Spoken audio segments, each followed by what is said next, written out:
Olá a todos, eu sou o professor Nelson, da disciplina de cirurgia torácica da Faculdade de Medicina da UFG. Dando continuidade à disciplina de núcleo livre de metodologia científica, vou falar para vocês hoje sobre ensaio clínico. Em 1747, o navegador escocês James Lind, no dia 20 de maio de 1747, iniciou uma pesquisa a bordo do navio da Marinha Britânica, que ele separou 12 marinheiros que sofriam de escorbuto em 6 pares. E ele deu a cada par uma suplementação dietética diferente, e ele viu que os marinheiros que receberam suplemento cítrico, laranja, limão, tiveram a recuperação do escorbuto. Essa experiência é reconhecidamente o primeiro ensaio clínico descrito na história, e a partir dela nasceu então o ensaio clínico. O dia 20 de maio é considerado inclusive o Dia Mundial do Ensaio Clínico por esse fato, que é relatado em livros e homenageado em selos. Já o Sir Austin Bradford, em 1940, foi o primeiro pesquisador, reconhecidamente, que desenvolveu um ensaio clínico randomizado, quando ele separou pacientes para serem tratados por tuberculose com streptomicina e com outros tratamentos que não a streptomicina, em 1940. Então, quais são os objetivos desse tipo de estudo, do ensaio clínico? O ensaio clínico, primordialmente, busca responder a essas questões. É um estudo experimental e ele busca responder se o tratamento ou a intervenção é uma intervenção segura, se é uma intervenção eficaz, se a intervenção é custo-efetiva e se ela influi na sobrevida ou na qualidade de vida do paciente. Então, posso sintetizar que o objetivo do ensaio clínico é estabelecer o quanto uma intervenção pode razoavelmente ser inferido como causa de uma modificação na saúde ou estado clínico dos indivíduos. A busca por esses objetivos faz com que o ensaio clínico seja determinante no processo de obtenção de autorização para a introdução de um novo medicamento, vacina ou produto biológico no mercado. No Brasil, esse processo é regulado pela Anvisa, uma agência ligada ao Ministério da Saúde. A definição, então, de ensaio clínico é uma pesquisa que prospectivamente recruta participantes humanos ou grupos de seres humanos para uma ou mais intervenções relacionadas à saúde para avaliar os seus efeitos. A sinonímia de ensaio clínico inclui estudo de intervenção ou estudo experimental. A gente define por intervenção um medicamento, uma vacina ou eventualmente um tratamento não medicamentoso, uma terapia com uma alteração comportamental, uma cirurgia ou até mesmo mudanças nos processos de cuidado. São características do ensaio clínico. É um estudo em que o pesquisador influi deliberadamente sobre o curso dos eventos. Ele é um estudo controlado, onde você vai ter um grupo de expostos e um grupo de não expostos, ou mais grupos. Esses indivíduos, eles devem ter condições idênticas, então tem que haver essa preocupação com uma seleção adequada dos indivíduos, para que eles tenham as mesmas características epidemiológicas. É necessário fazer o acompanhamento dos pacientes ao longo de um período de tempo há a possibilidade de atuação durante o acompanhamento e deve-se avaliar o impacto da intervenção no desfecho da doença.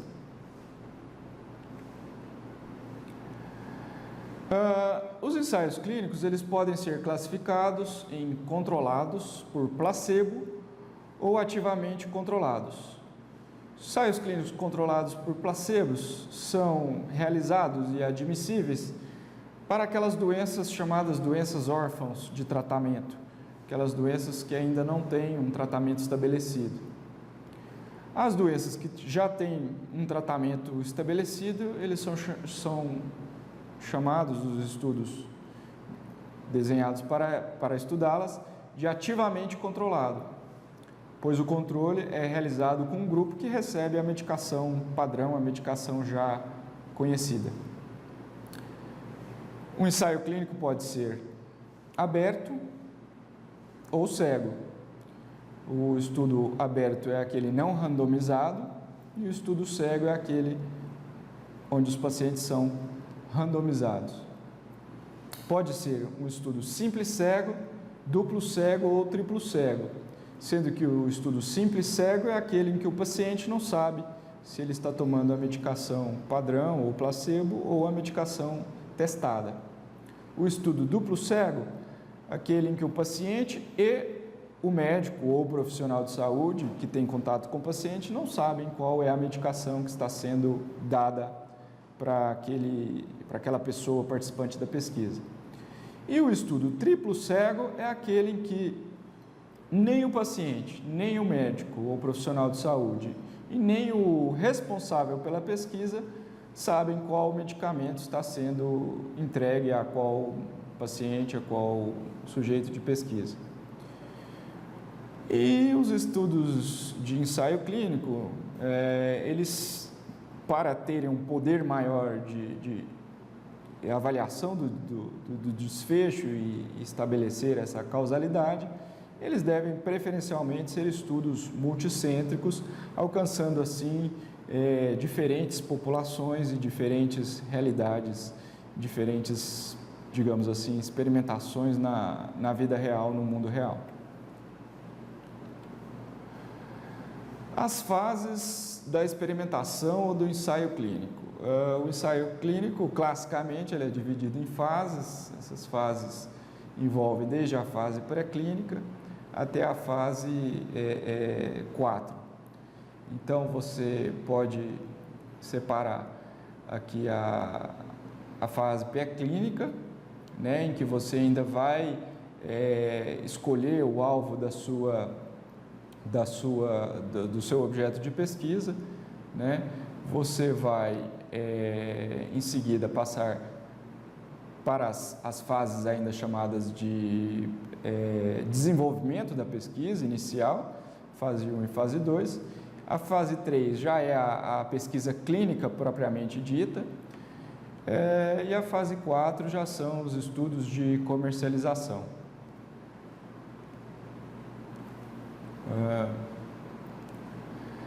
A fase pré-clínica, então, é aquela que é desenvolvida in vitro ou in vivo, mas não em seres humanos ainda. Ela vai buscar estabelecer a eficácia, a toxicidade de uma droga nova que está sendo avaliada e é tentado estabelecer aí, a partir de doses variadas em animais, essas condições de eficácia e toxicidade. Então, na fase pré-clínica, você tem aí a caracterização do produto em questão, a caracterização química, os estudos bioquímicos, né, os estudos em modelos animais, só então que você pode passar para a fase clínica propriamente dita, quando entra aí o elemento humano como objeto de pesquisa, o sujeito de pesquisa. A fase 1, portanto, do ensaio clínico propriamente dito, é aquela fase exploratória. Os pesquisadores chamam de fase do go ou no go, né, que você decide se aquele procedimento vai seguir adiante ou não. São usadas doses escalonadas, no princípio de dose mínima até você atingir uma dose para você tentar estabelecer aqueles princípios também de toxicidade já nos humanos.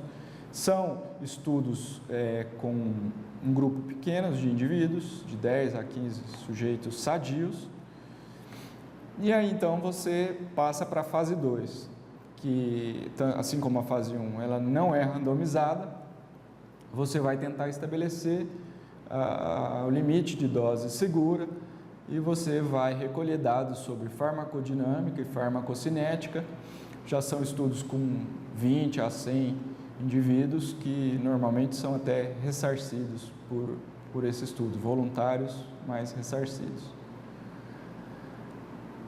Prosseguindo, então, você tem, após a fase 1 e fase 2, a fase 3, que você já vai aí ter, já é a fase clínica propriamente dita, em que você vai ter a comprovação de eficácia e segurança. São estudos agora sim randomizados, controlados e multicêntricos. É importante destacar que da fase 2 para a fase 3, muitas vezes são necessários estudos não farmacológicos. São estudos de exequibilidade, você vai avaliar os custos, as questões de produção, né, se é factível ou não, e a logística de implementação da distribuição, fabricação e produção daquele medicamento. Os estudos fase 3 geralmente são estudos longos, caros e difíceis. Então, normalmente são estudos patrocinados e desenvolvidos por grandes indústrias farmacêuticas ou com apoio de instituições governamentais e instituições que podem ter aí um bom poder econômico e de aporte de recursos para as pesquisas. E já na fase 4, que é a fase do estudo já de pós-comercialização, é aquela fase em que o produto já está no mercado e você vai desenvolver as ações de farmacovigilância para tentar identificar interações medicamentosas não previstas, efeitos adversos que devem ser relatados e notificados aí através de um sistema de farmacovigilância.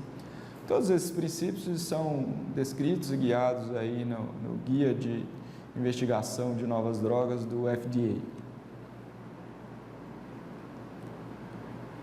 Do ponto de vista do paciente, nessas fases do ensaio clínico, você deve observar que na fase pré-estudo tem que haver o desejo do paciente de participar voluntariamente.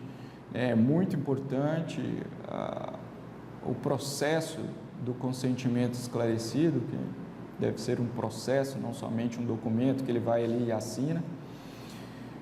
E você deve confirmar a elegibilidade desse paciente, né, através do seu desenvolvimento aí metodológico, estabelecendo adequadamente critérios de inclusão, de exclusão bem estabelecidos, né? E na fase já de estudo, você tem que ter a preocupação da coleta contínua dos dados, checar a adesão desses pacientes, tentando evitar perdas, né, até o término do tratamento.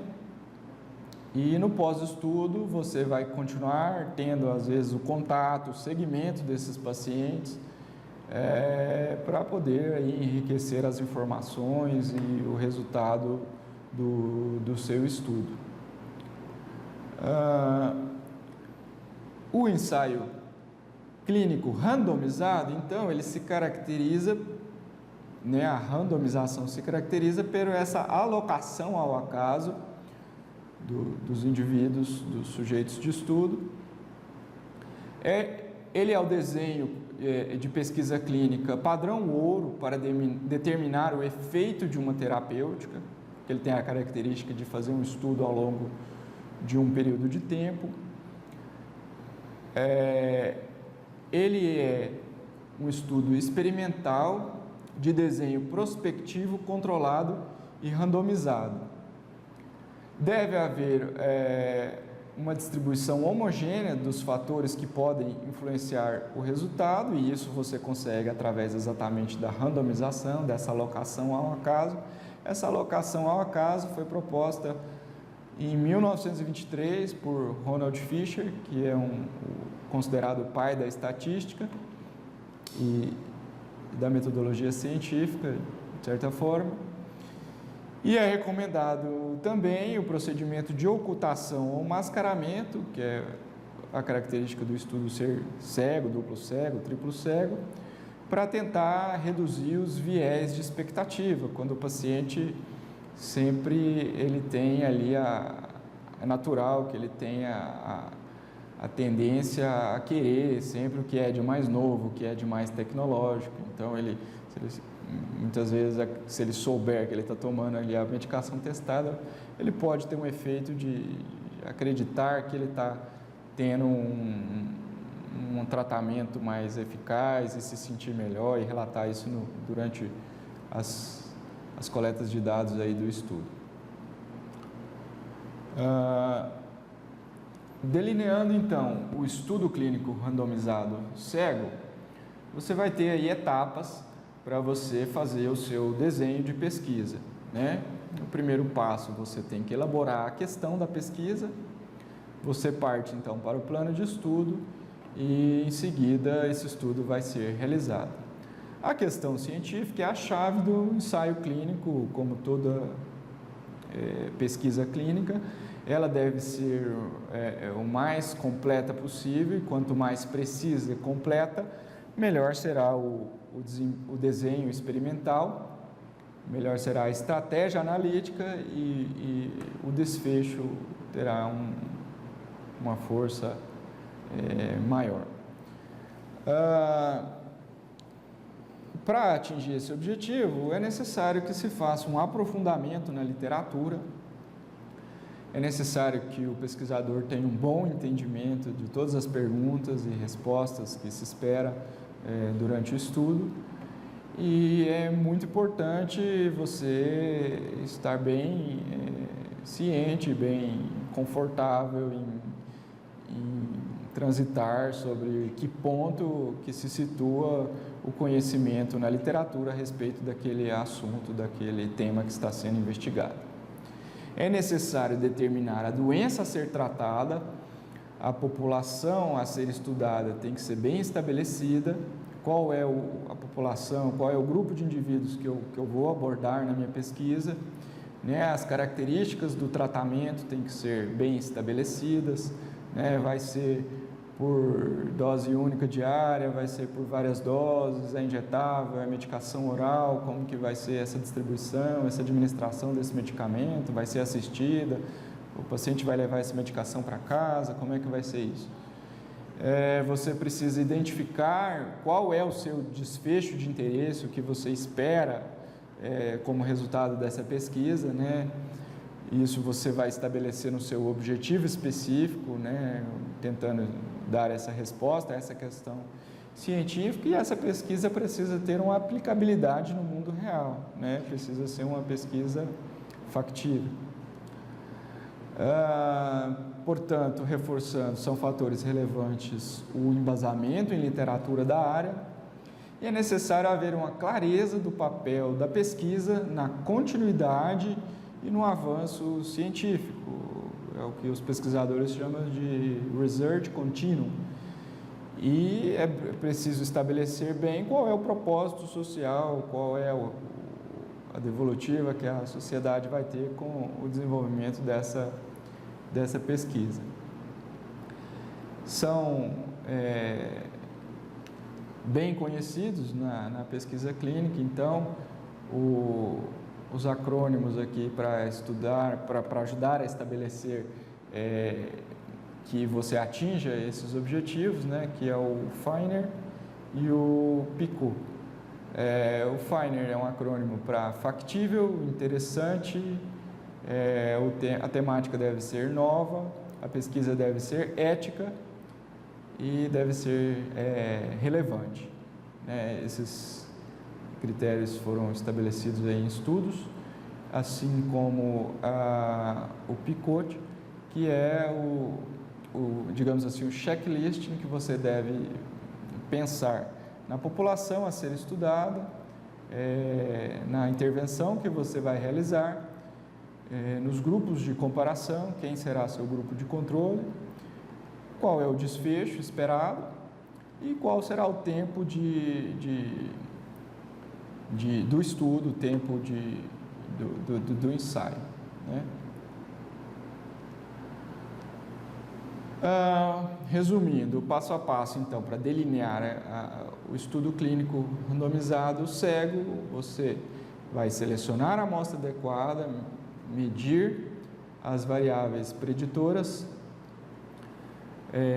fazer a alocação aleatória da intervenção e do controle na hora de distribuir esses pacientes nos grupos, seguir essa coorte de pacientes, né? É uma coorte porque você vai seguir ao longo do tempo, avaliando a adesão dos indivíduos, tentando minimizar perdas e estabelecer as medidas de variáveis do desfecho ao final do estudo.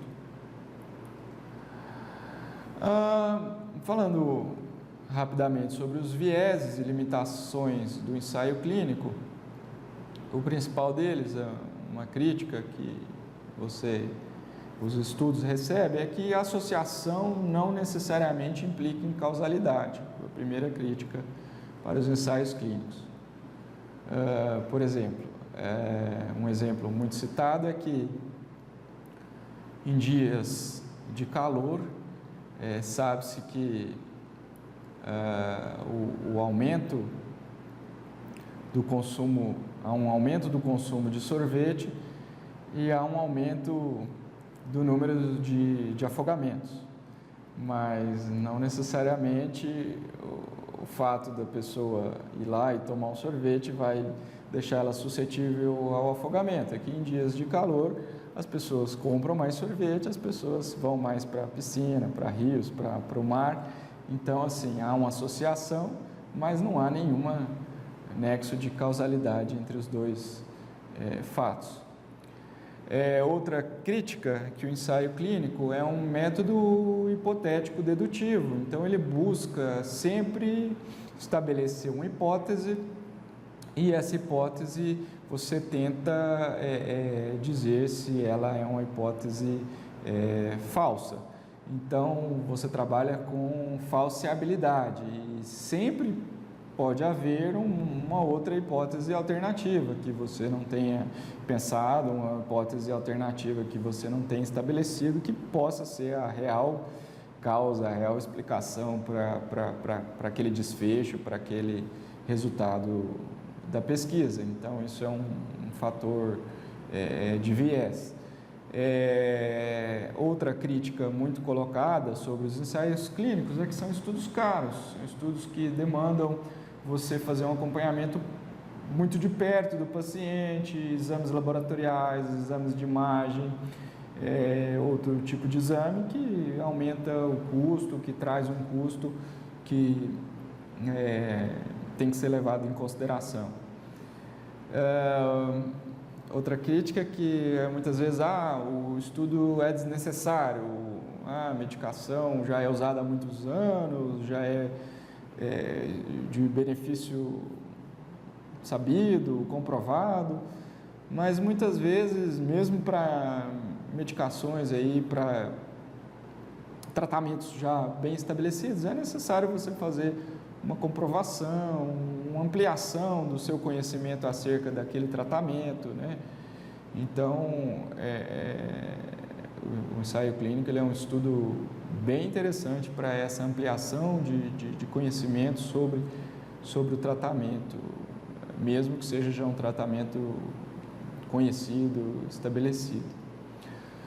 Uma outra crítica é que os ensaios clínicos, na maioria das vezes, carecem de validez externa. O que significa isso? Significa que são estudos que, por você ter um cuidado muito grande em selecionar os pacientes, e às vezes ali a indústria farmacêutica vai de acordo bem com o interesse do que ela espera ali, você seleciona demais o grupo de pacientes que você vai realizar a intervenção. Então, isso não pode ser generalizado, isso não pode ser extrapolado externamente ao estudo. É uma verdade interna ao estudo, tem uma validade interna, mas muitas vezes não tem uma validade externa, não pode ser extrapolado para a população geral. E uma grande crítica ao ensaio clínico, que não poderia deixar de ser colocada aqui, é o viés de publicação. Não há nenhuma lei, não há nenhuma regulamentação, não há nenhum órgão que fiscaliza que aquele estudo realizado, quando ele tenha um resultado desanimador, que ele tenha que ser publicado, o que significa que a indústria farmacêutica muitas vezes faz 10, 20, 30 estudos, 40, 100 estudos, e se ela tiver sucesso no que ela espera de desfecho em 5 de 100 estudos, ela vai publicar aqueles 5 que são interessantes para ela. Então, você vai ter aí 95 que foram deixados de lado. Então, isso é uma outra coisa que envolve aí questões éticas, inclusive, né?